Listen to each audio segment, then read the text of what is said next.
الحمد لله نحمده ونستعينه ونستغفره ونؤمن به ونتوكل عليه ونعوذ بالله من شرور أنفسنا ومن سيئات أعمالنا من يهده الله فلا مضل له ومن يضلله فلا هادي له وأشهد أن لا إله إلا الله وأشهد أن محمدا عبده ورسوله اللهم صل على محمد وعلى آل محمد كما صليت على إبراهيم وعلى آل إبراهيم إنك حميد مجيد اللهم بارك على محمد وعلى آل محمد كما باركت على إبراهيم وعلى آل إبراهيم إنك حميد مجيد أما بعد فإن خير الحديث كتاب الله وخير الهدي هدي محمد صلى الله تعالى عليه وآله وسلم وشر الأمور محدثاتها وكل محدثة بدعة وكل بدعة ضلالة وكل ضلالة في النار أعوذ بالله السميع العليم من الشيطان الرجيم بسم الله الرحمن الرحيم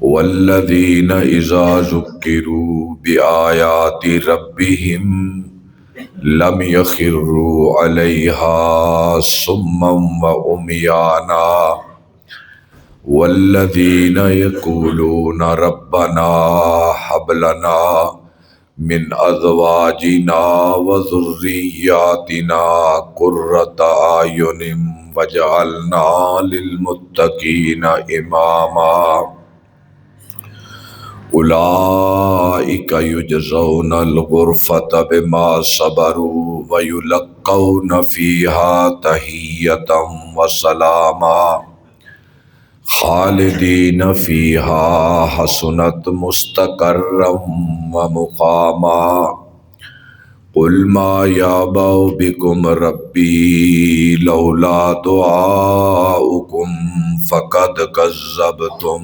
فسوف يكون لزاما صدق اللہ مولانا العظیم۔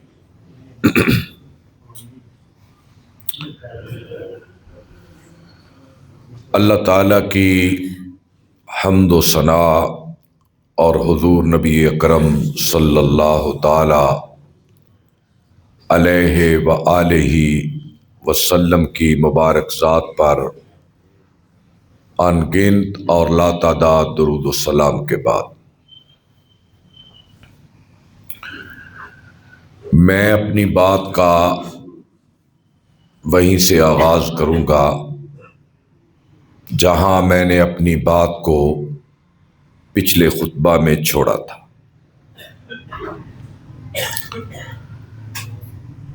کہ اللہ تعالیٰ کے جو پسندیدہ لوگ ہیں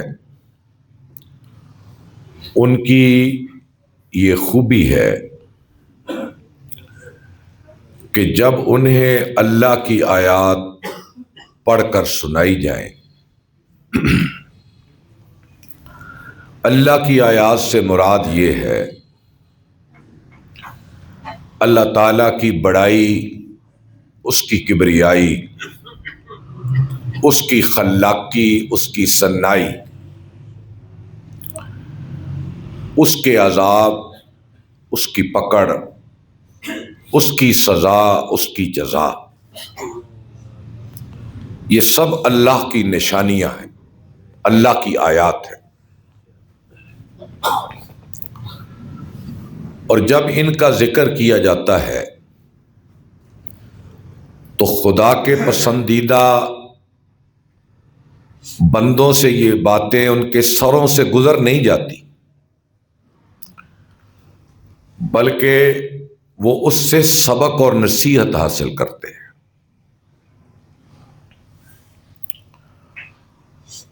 اور خدا کے نافرمان بندوں کی یا ناپسندیدہ بندوں کی یہ علامت ہے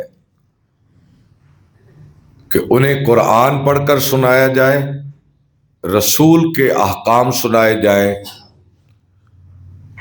پہلی قوموں پہ آنے والے عذابوں کا ذکر ہو تو ان کے کان میں جوں تک نہیں ریگتی،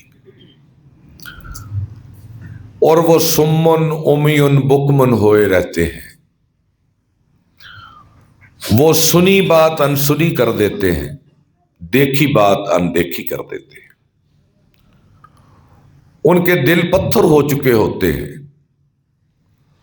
اور وہ نصیحت اور ہدایت کو حاصل کرنے کے لیے تیار نہیں ہوتے۔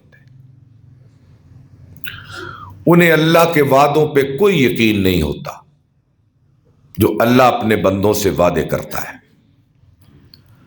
اور مومن آدمی کو اللہ کے ایک ایک وعدے پر مکمل یقین ہوتا ہے کہ جو اللہ اور اس کے رسول نے کہہ دیا ہے یہ ہو کر رہے گا، مل کر رہے گا۔ بلکہ ان کی کیفیت 7واں پارہ شروع ہو رہا ہے جہاں اللہ تعالیٰ نے اپنے پسندیدہ بندوں کی یہ نشانی بیان کی کہ وَإِذَا سَمِعُوا مَا أُنزِلَ إِلَى الرَّسُولِ تَرَىٰ أَعْيُنَهُمْ تَفِيضُ مِنَ الدَّمْعِ مِمَّا عَرَفُوا مِنَ الْحَقِّ۔ یہودیوں کے کچھ لوگ حضور کے پاس آئے، اور یہ وہ یہودی تھے جو تورات کو بھی سمجھتے تھے، اللہ کی کتاب تھی، اور یہ دل سے نیک لوگ تھے۔ یہ جو جماعت آئی یہ دل کے نیک لوگ تھے۔ جب وہ رسول کے پاس آئے تو اللہ کے رسول صلی اللہ علیہ وسلم نے ان پر قرآن کا ایک حصہ پڑھا، اور سارا قرآن اللہ کی آیتیں ہیں۔ جب وہ پڑھا تو وہ یہودی انہوں نے کیا کیا؟ جب انہوں نے رسول کی بات کو سنا، وہ بات جو اللہ کی طرف سے اتری تھی، اے میرے نبی تو دیکھ، تَرَىٰ أَعْيُنَهُمْ تَفِيضُ مِنَ الدَّمْعِ، دیکھ تو وہ رونے لگے ہیں، رو رہے ہیں، سر جھکا کر ان کی آنکھیں آنسو بہا رہی ہیں۔ کس چیز سے؟ مما عرفوا من الحق، انہوں نے جو اللہ کی سچی بات سنی۔ اور اس کے مقابلے میں جب منافقین آتے یا برے یہود آتے تو جب رسول ان کو قرآن پڑھ کر سناتا تو وہ ٹیڑھی اور ترچھی نگاہوں سے ایک دوسرے کو دیکھ کر مذاق کرتے۔ تو جن پہ اللہ راضی ہونے والا ہے یا راضی ہوتا ہے، ان کو اللہ تعالیٰ اپنی آیتیں سن کر سمجھنے اور دلوں میں اتارنے کی توفیق دیتا ہے۔ یہ دیکھیں قرآن کا دوسرا مقام، اور یہ سورہ سجدہ ہے۔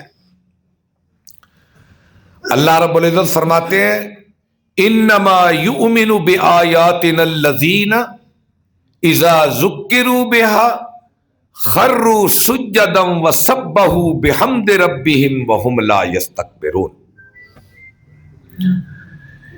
کہ میری آیتوں پر تو ایمان وہی رکھتے ہیں نا، اذا ذکروا بها، جب ان آیات کے ذریعے انسانیت کو نصیحت کی جاتی ہے، خروا سجدا، تو وہ سجدے میں گر کر رونے لگتے،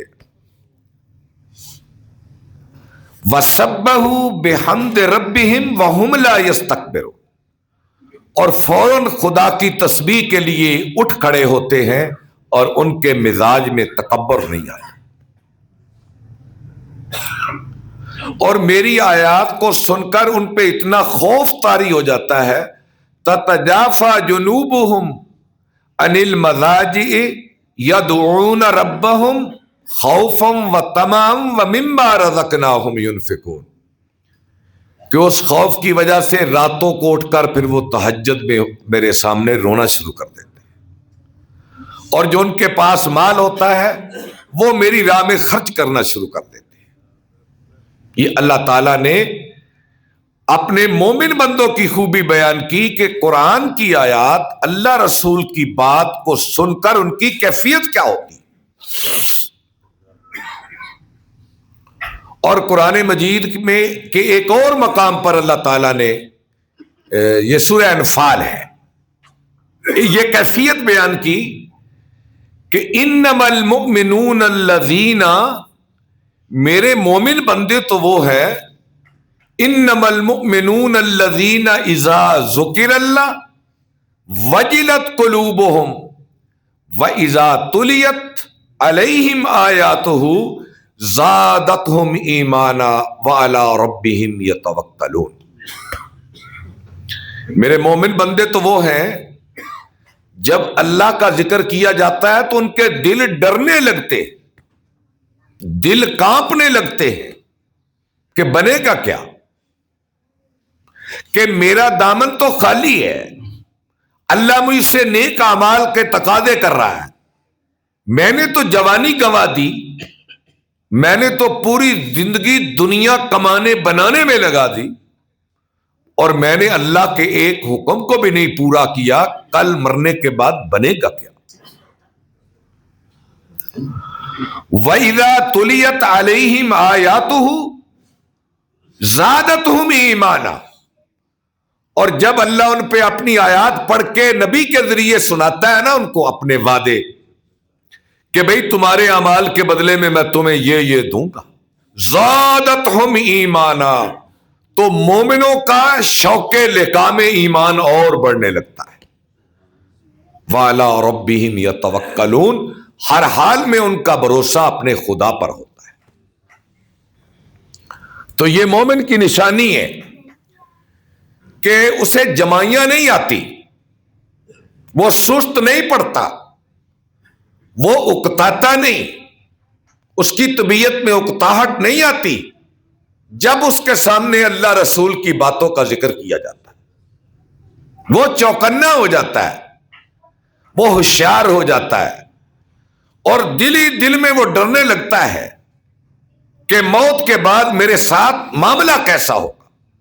یہ اس کی ایک نشانی۔ اور اگلی، والذین یقولون، اور وہ بندے اللہ سے یہ دعا کرتے ہیں، کیا؟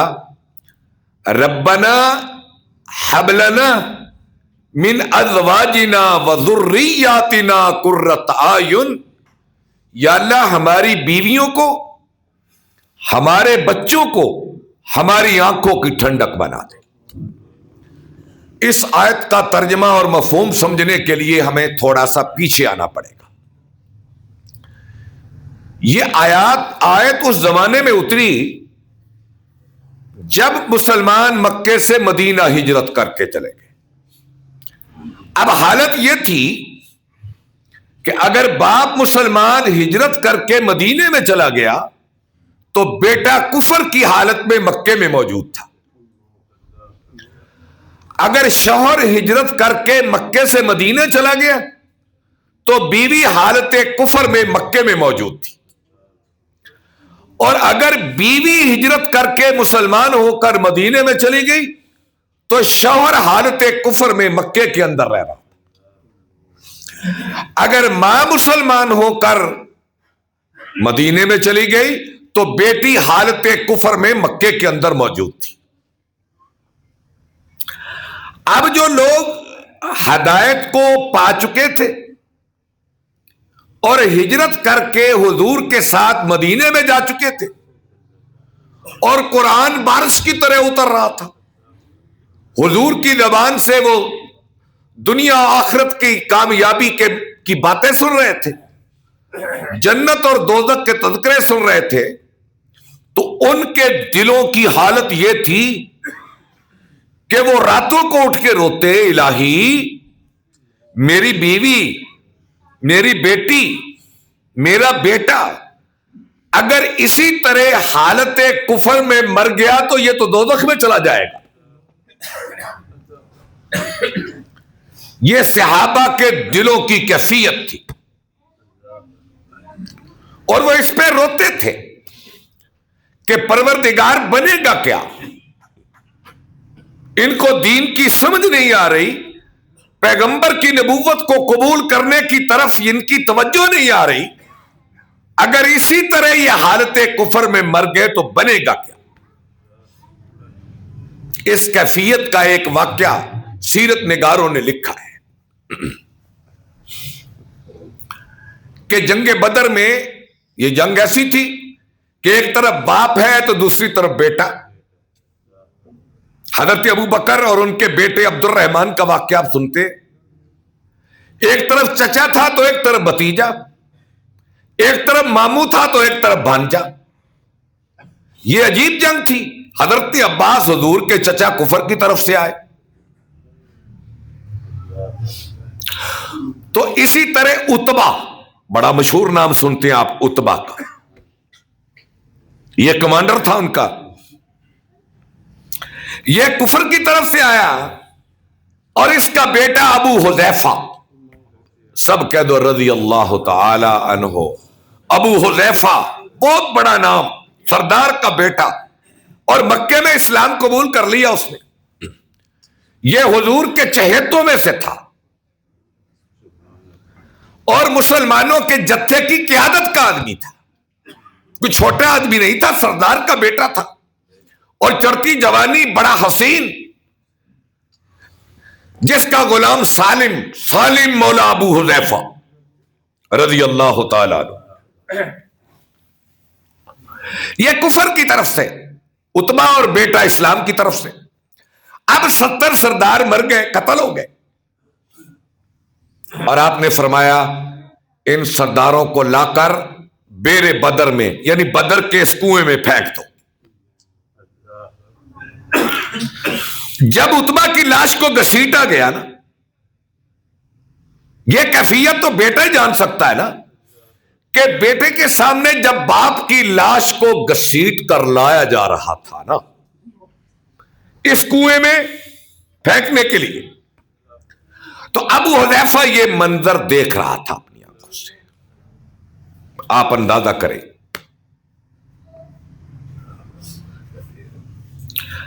تو آپ نے اپنی نگاہ اٹھائی اور حذیفہ کے چہرے پہ پڑی،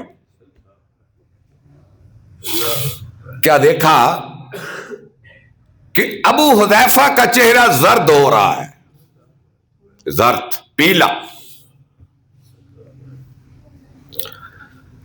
تو آپ نے فرمایا ابو حذیفہ، باپ کی محبت، باپ کی محبت، یعنی تیرا چہرہ پیلا زرد ہو رہا ہے باپ کی محبت میں کہ یہ قتل ہو گیا؟ ہائے ہائے ہائے، کیا تو نے صحرا نشینوں کو یکتا، خبر میں نظر میں اذان سحر۔ کیا لوگ، کیا بڑے لوگ تھے یہ۔ ابو حذیفہ کہنے لگے یا رسول اللہ، باپ کی محبت نہیں، مجھے غم ہے اس بات کا کہ میرا باپ ایک بڑا دانا شخص تھا، بڑا فہمیدہ اور سنجیدہ شخص تھا، لیکن ہدایت اس کے حصے میں نہ آئی، اور اس طرح گھسٹ کر وہ خدا کی دوزخ میں جا رہا ہے۔ مجھے یہ غم ہے، مجھے اس کی محبت نہیں ستاتی، غم ستاتا ہے کہ یہ خدا کی جہنم میں چلا گیا۔ کیسی بات ہے! یہ غم درجہ بدرجہ صحابہ کے اندر موجود تھا۔ تو ایک مومن کی آنکھوں کی ٹھنڈک تو یہی ہے نا کہ اس کا بیٹا دیندار ہو، اس کا بیٹا ایماندار ہو، اس کا بیٹا جنت کی راہوں پہ چل رہا ہو. ایک مومن کی آنکھوں کی ٹھنڈک تو یہی ہے نا کہ اس کی بیوی تہجد گزار ہو، اس کی بیوی خرچ کرنے والی ہو، اس کی بیوی نیکوکار ہو. ایک مومن کی دل کی ٹھنڈک اور آنکھوں کی ٹھنڈک یہی بن سکتی ہے. یہاں بھی ہم پیمانہ لگا کر دیکھیں، کیا ہمارے دلوں میں یہ تڑپ ہے کہ ہماری اولاد دیندار بنے، ہماری بیویاں دیندار بنے؟ اگر یہ تڑپ اور درد نہیں ہے تو یہ بھی لمحہ فکریہ ہے. دنیا کمانا کوئی حرام بات نہیں ہے. بیٹوں کو دنیا کی تعلیم بھی دی جائے، ہنر بھی سکھایا جائے، فن بھی دیا جائے، لیکن ساتھ ساتھ ان کی آخرت کی فکر کرنا بھی ایک باپ کی ذمہ داری ہے.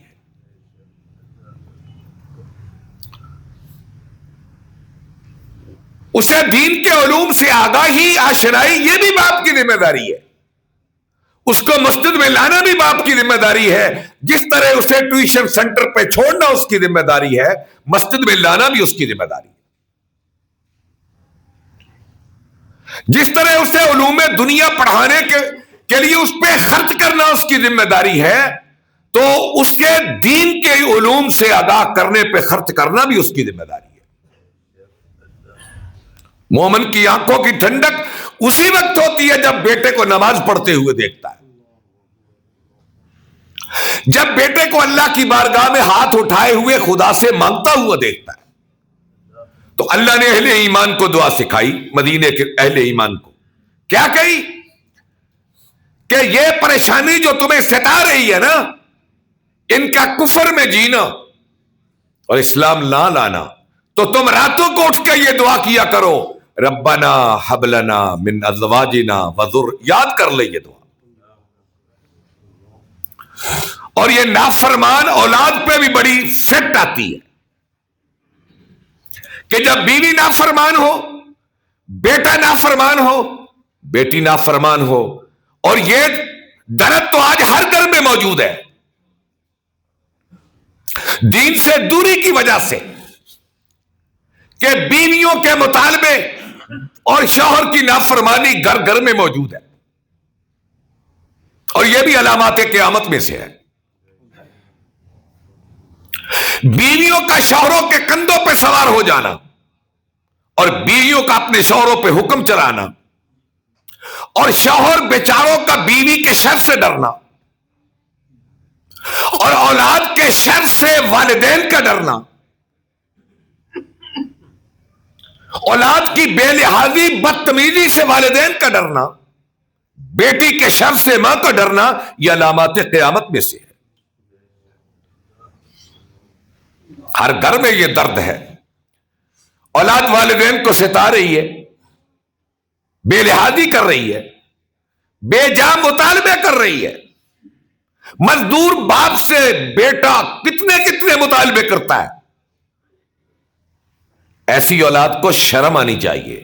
دیکھے تو صحیح کہ میرا باپ اندھیرے میں اٹھتا ہے اور اندھیرے میں آتا ہے، 2 وقت کی روٹی میرے لیے لاتا ہے، اور میرے مطالبے اس سے کس چیز کے؟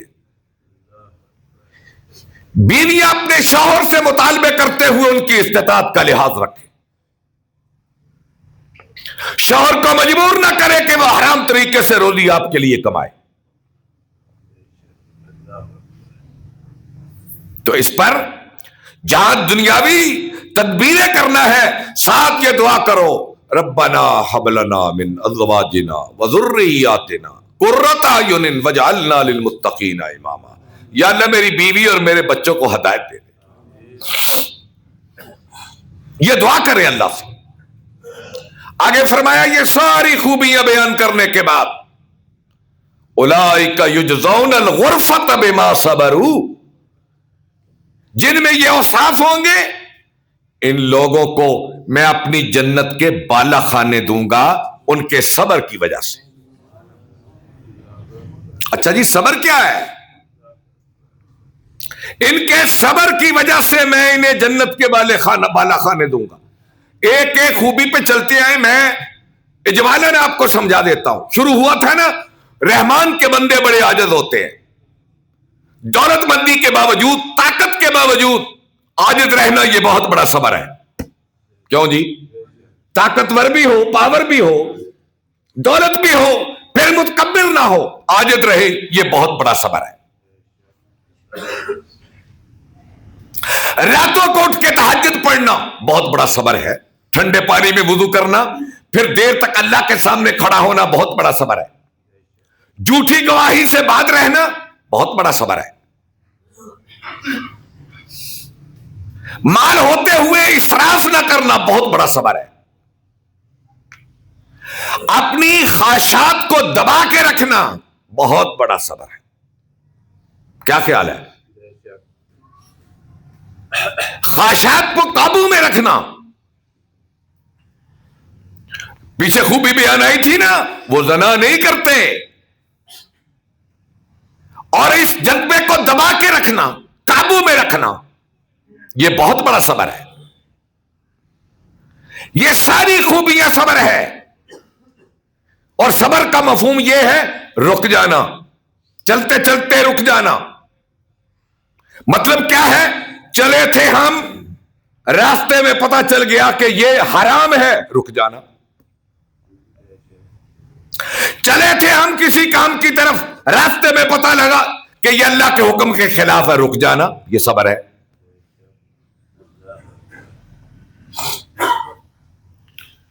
اولئک یجزون الغرفۃ بما صبروا، میں اس صبر کے بدلے، خواہشات کو روکنے کے بدلے، احکام الہی کی تعمیل کے بدلے کیا دوں گا؟ جنت میں بالا خانے دوں گا. یہ بھی کہا جا سکتا تھا کہ جنت دوں گا، لیکن بالا خانے کی ایک تصویر دی ہے. بالا خانہ کیا ہوتا ہے؟ جسے ہم اپنی زبان میں چوبارہ کہتے ہیں، کمرے کے اوپر کمرہ، یہ بالا خانہ ہے نا، اوپر والا خانہ، اوپر والا گھر. یہ عمارت کا حسن ہے. اور ایک حدیث میں آتا ہے ان فی الجنت غرفا، جنت میں بڑے بالا خانے ہیں، یرا ظاہرها من باطنها وباطنها من ظاہرها. اس مسجد کا نقشہ ہوگا، اندر بیٹھو باہر نظر، باہر بیٹھو اندر نظر. یہ بھی تو حسن ہے نا. قیل لمن، کہا گیا یہ کس کو ملے گا؟ آپ نے فرمایا لمن الان الکلام، جس کا بول نرم تھا. اچھا بھائی، یہ کتنا بڑا صبر ہے کہ آپ کا ملازم، آپ کا ماتحت، آپ سے چھوٹا، آپ کا زیر دست، آپ اس سے انتقام لینے پہ قادر ہیں، اس کو مارنے پہ قادر ہیں، لیکن سب کچھ پی جائیں اور آرام سے اسے کہہ دیں کچھ بات. کتنا بڑا صبر ہے. لمن الان الکلام، جس کی کلام نرم تھی، یہ بہت بڑا صبر ہے.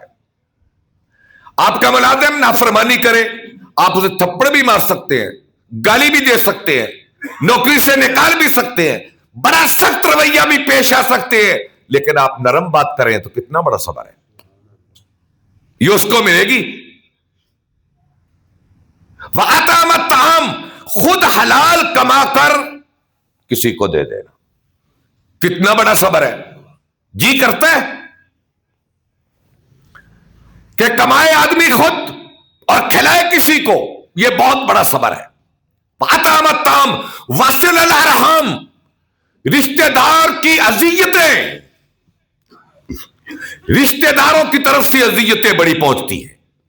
حسد رشتہ داروں کے دل میں، کینہ رشتہ داروں کے دل میں، بغض رشتہ داروں کے دل میں، بد دعائیں رشتہ داروں کے دل میں. ان ساری چیزوں کا پتہ ہونے کے باوجود، جاننے کے باوجود نہ جاننا، جاننے کے باوجود نہ جاننا. ہم ایک برادری سسٹم میں رہ رہے ہیں. آپ دیکھ لیں، بھائی بہن، بھائی کے بیٹے، بہن کے بیٹے، تھوڑا سا آپ اوپر آئیں، چاروں طرف سے حسد بغض کی فضا بن جاتی ہے. لیکن اس پہ صبر کرنا، جانتے ہوئے نہ جاننا. ان کو مل رہی ہے نا یہ جنت، وصل الارحام وصل باللیل والناس نیام، جب لوگ سو جائیں تو پھر کھڑے ہو جانا. یہ کتنا بڑا صبر ہے. یہ آج کی راتیں ٹھنڈا پانی، سردی، اور پھر رات اللہ کے سامنے کتنا بڑا صبر ہے. میں اس کے بدلے دوں گا. صحیح مسلم کی روایت ہے، حضرت موسیٰ علیہ السلام نے پوچھا، یہ رسول اللہ فرماتے ہیں، اے میرے اللہ، جنت کا جو ادنا جنتی ہوگا اس کو تو کیا دے گا؟ جو ادنا جنتی ہوگا تو پروردگار اسے کیا دے گا؟ حضور نے فرمایا، میرے اللہ نے کہا کہ ادنا جنتی یعنی سب سے آخر میں آنے والا، اللہ تعالیٰ کہے گا چل بھائی جنت پہ. چلا گیا، دروازے پہ جنت کو دیکھا، واپس آ گیا. کہنے لگا یا اللہ جنت تو پر ہے، سب نے اپنے اپنے گھروں پہ، محلات پہ قبضے جما لیے، زمینوں پہ قبضے، وہاں تو کوئی خالی چیز نہیں ہے. میرا اللہ کہے گا اے میرے بندے، دنیا کا جو سب سے بڑا بادشاہ تھا اس کی بادشاہت کے برابر اگر دے دوں تو راضی ہے؟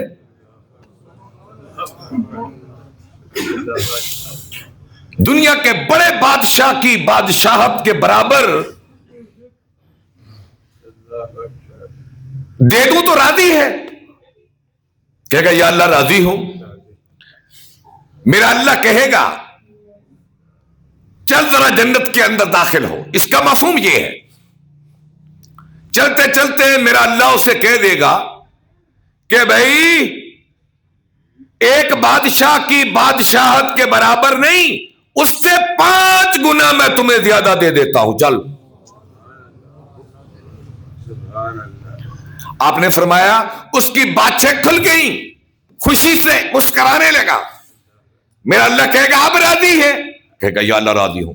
میرا اللہ اس کو ادنا جنتی کو دنیا کے بڑے بادشاہ سے 5 گنا اللہ تعالیٰ بادشاہت عطا کرے گا. یہ لوک کہانی نہیں ہے، کوئی شادی کی حکایت نہیں ہے، یہ صحیح مسلم کی صحیح حدیث اللہ کے رسول کا فرمان ہے. تو پھر حضرت موسیٰ نے پوچھا یا اللہ یہ تو ادنا جنتی ہو گیا نا، تو پھر اعلیٰ جنتی کو کیا ملے گا؟ تو میرا اللہ کہتا ہے یہ وہ لوگ ہوں گے جن کے دلوں میں میں نے نیکی کا بیج خود بویا.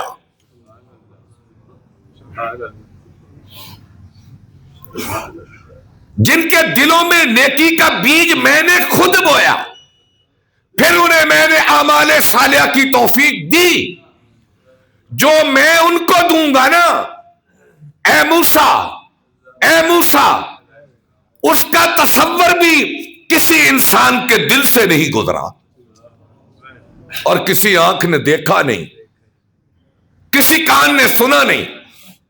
اور یہی قرآن مجید کی آیت ہے نا، سورہ زمر، وَسِيقَ الَّذِينَ اتَّقَوْا رَبَّهُمْ إِلَى الْجَنَّةِ زُمَرًا حَتَّى إِذَا جَاءُوهَا وَفُتِحَتْ أَبْوَابُهَا وَقَالَ لَهُمْ خَزَنَتُهَا سَلَامٌ عَلَيْكُمْ طِبْتُمْ.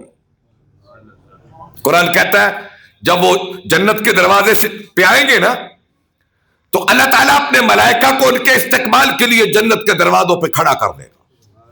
یہ اللہ کی مرضی ہے، ملائکہ کو کون سا جسم دے دے، جیسے اللہ کی شان ہے.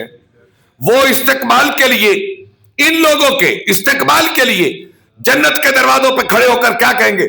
سلام علیکم طبتم. ایسے ہاتھ کھڑا کر کے، سلام علیکم طبتم، تم پہ سلام اور مبارک ہو تمہیں. طبتم طیب مبارک، سلامن سلامن سلامن قولا من رب الرحیم. پہلے ملائکہ سلام کہیں گے، پھر میرا اللہ ان سے کہے گا سلام تم پر میرا خدا کا.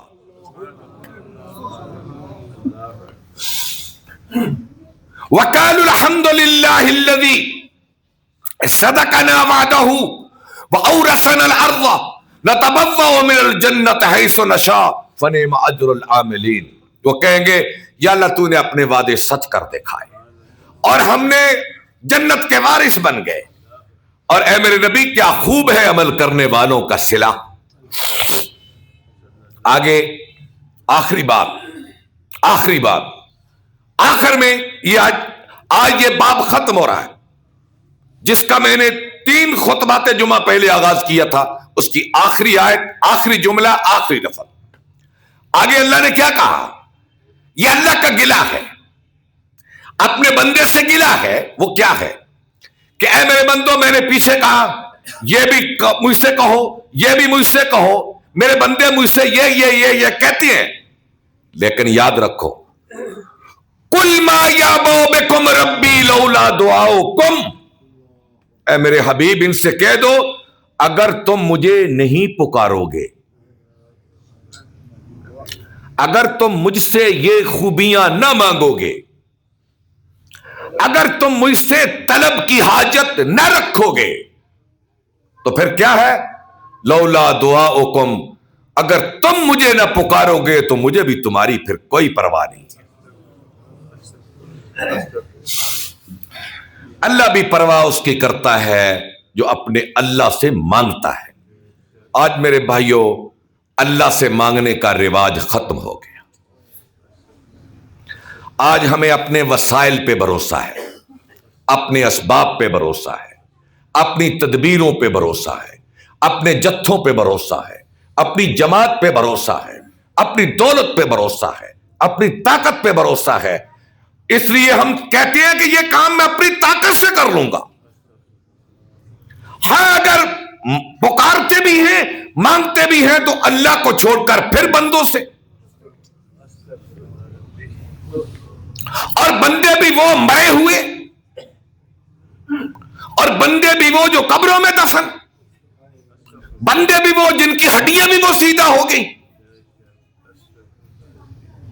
پہلی بات تو ہم پکارتے نہیں، اگر پکارے تو پھر مخلوق کو پکارتے ہیں. اچھا بھی اللہ کا کوئی کام اٹکا ہوا تھا اگر ہم نہ ہوتے؟ خلق خدا کا یہ شاہکار انسان اگر یہ نہ بھی ہوتا تو اللہ کی کوئی حاجت ہم سے اٹکی ہوئی تھی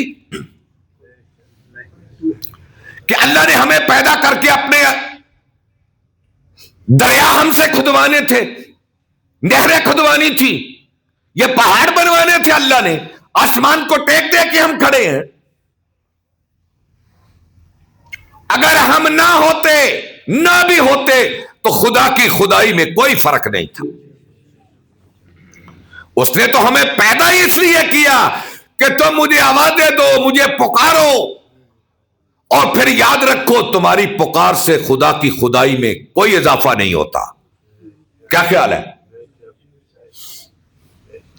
اگر ساری مخلوق بھی کافر ہو جائے، بتوں کو پکارنے لگے، غیروں کو پکارنے لگے، انسانوں کو پکارنے لگے، ملائکہ جنوں کو پکارنے لگے، تو کیا خدا کی خدائی میں ایک ذرے کے برابر بھی کمی آ سکتی ہے؟ نہیں.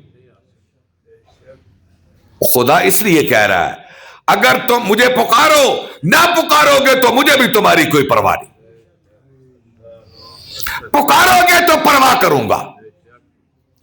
اللہ سے پکار ہی علامت ہے بندگی کی. اللہ کو آواز دینا علامت ہے انسانیت کی، بندگی کی، ایمان کی اور اطاعت کی. اگر تم اللہ کی قدر نہ کرو گے تو اللہ بھی تمہیں بے حیثیت کر دے گا، تمہاری کوئی اوقات نہیں رہے گی. اور اگر تم پکارو گے، تم خوشی میں پکارو گے، اللہ غم میں تمہیں یاد رکھے گا. تم تندرستی میں اللہ کو پکارو گے، وہ بیماری میں تمہیں یاد رکھے گا. تم غربت میں اسے پکارو گے، تم خوشحالی میں پکارو گے، وہ غربت میں تمہیں یاد رکھے گا. تم دنیا میں اسے پکارو گے، وہ موت کے بعد تمہیں یاد رکھے گا. اس لیے اللہ کی پرواہ کریں. ہزاروں دعائیں ہیں میرے نبی کی، باوجود اس کے کہ جس کی حفاظت کا ذمہ خدا نے اپنے لیے لیا تھا. امت کو سکھا گئے نا. اصل میں اس میں پکار تھی، پکار. اللہ کو پکار بڑی پسند ہے. اس لیے لگاؤ تو دل اسی سے لگاؤ، لگاؤ تو دل اسی سے، جھکاؤ تو سر اس کے آگے جھکاؤ، خدا کے سوا چھوڑ دے سب سہارے، ہیں عارضی اور کمزور سارے، سب عارضی اور کمزور ہیں، سہارا میرے اللہ کا دائمی ہے، ہمیشہ ہے، مضبوط ہے، اس کی رسی کو، اس کو پکڑ لو، اسے پکارو، ہماری بگڑی بھی اللہ بنائے گا۔ وآخر دعوانا الحمدللہ۔